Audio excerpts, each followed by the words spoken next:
What's up, guys? Hey guys, it is May 12th.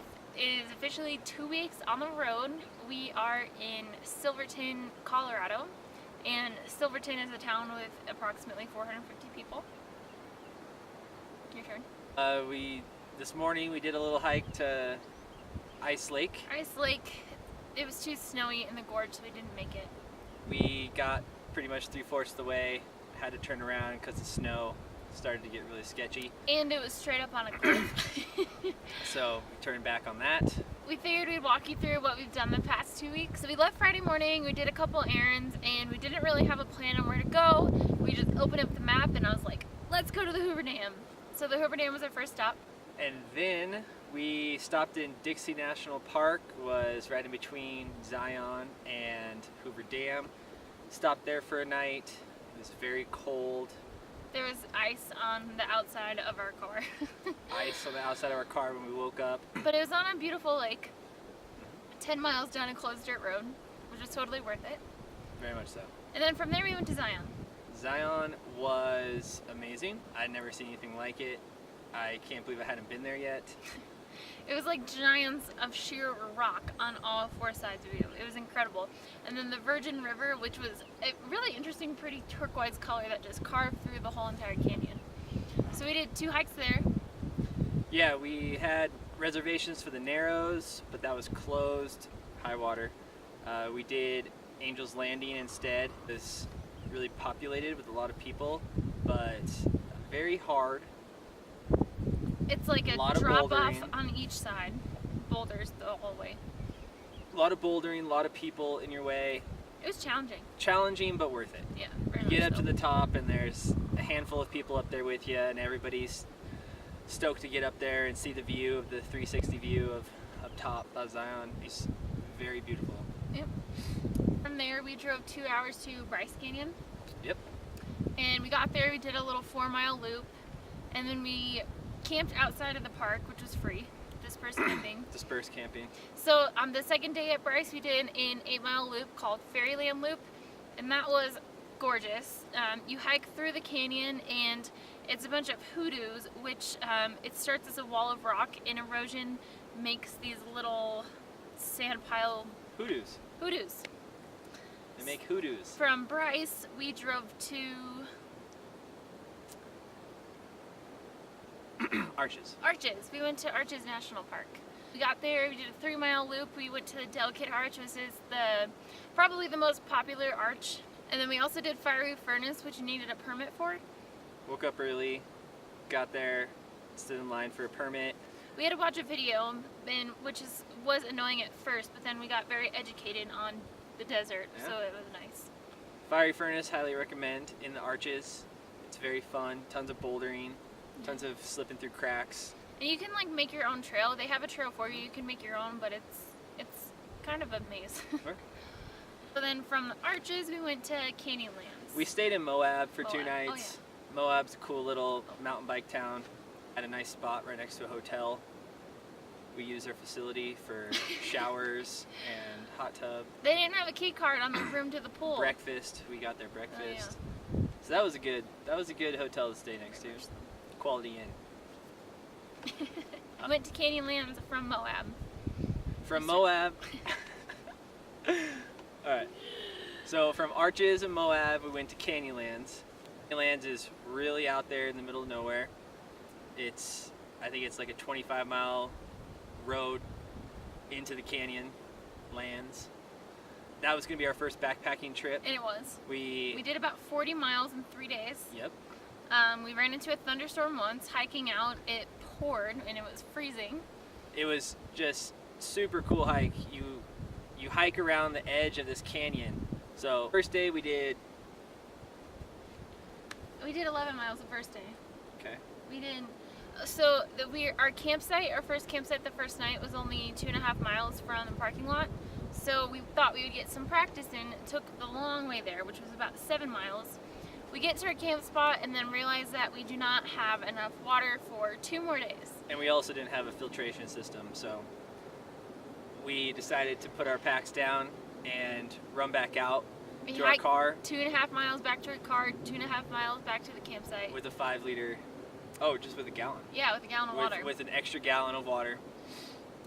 And that ended up working out. That was all we needed for our trip. The second day we hopped into the canyon and we basically trekked about 8 miles. 8 miles through the canyon at the bottom floor. We're in the middle of the canyon and it's just grass, like grass up to here, and we both had shorts on, which is probably a rookie mistake. Felt like wetlands, yeah. Yeah, it felt like a wetlands. Tons of mosquitoes.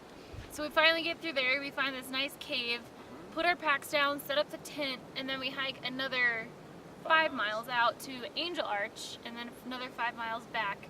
And thank God we left when we did, because as soon as we got back to our cave where we were camping, it just starts thundering, lightning, and the thunder was so loud because you're in the canyon and everything just echoes. Pretty scary.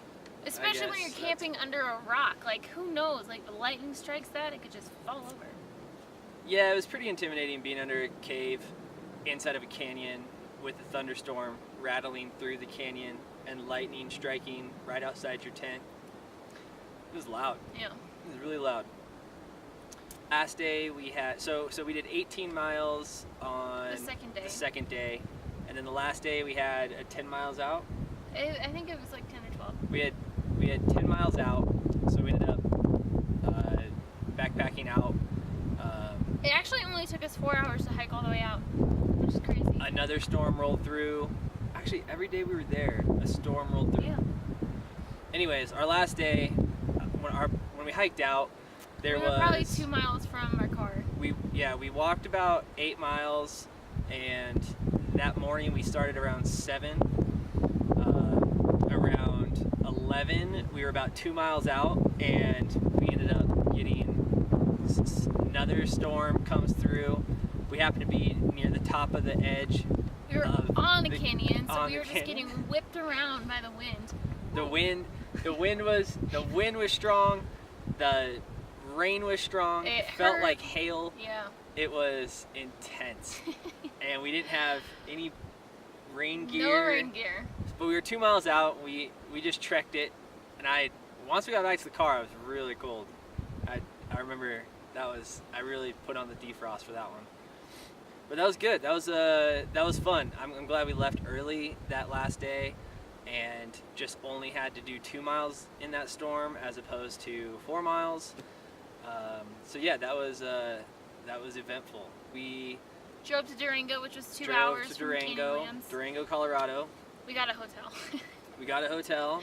We basically got there like right at 3 or something like that, and then I don't think we left the hotel room for the whole night. We just sat there and dried all of our gear. It was funny because both of us were like amped to be in a hotel room after what we just experienced. Like, totally. Oh, what can we do? What can we do? Here, we can do this. We gotta organize this. Yeah. It was kind of, we moved into that hotel room very quickly. Into that hotel. Durango's super cool little town. Kind of reminds me of Bellingham. A lot of mom and pop shops, good food, lots of beer. We went to the bookstore. We drank some beer. We got some dinner. Watched the hockey game. We watched the Ducks win Game 7. That was pretty epic. And then we just slept in our car. The next day we did a little hike, right? Yep. So then the following day we did Smelter. Smelter Mountain. Just it was a 3 mile out and back that overlooks Durango. It was super pretty. I like that one. It was steep, but piece of cake. And then we moseyed on over to Silverton last night. It's a town of 450 people. It's pretty small. It's just like dirt one road, highways, stuff on each side, and that's it. Yeah, it reminds me of like an old western town. It is an old western town, yeah. Just have one the strip building looks really with old too. Stores on each side, restaurants, and then that's it. This morning we woke up. Ice Lake was right around the corner from Silverton. I've been looking for a lake to jump in. We've been looking for a lake to jump in for her. We knew it was high. I think it's at 12,000. We knew that there was going to be snow. We tried our best to get up to the top, but there was just too much snow. And it was way too steep. Like if we had some spikes or something like that. If we had spikes, that would have been a different story. Rocks were falling. It was steep. And what we were walking didn't over, have- you could hear the river underneath the snow. You could hear the river underneath us. That started to kind of freak us out. So yeah, we ended up only doing 5 miles round trip. It's a 6-mile round trip trail. So we were basically we were about a half mile away from the top. But is what it is. Safety first. You want to do another one this afternoon? Maybe. We can probably find a lake around here. There you have it. There's where we're at. The plan is to go to Aspen, and we have a 30-mile loop planned, but we have to kind of see what the weather's going to be Play like out the weather on that. before we do. So we'll see you guys in a couple more weeks. Keep following us on Megan and Wilderness. Yeah.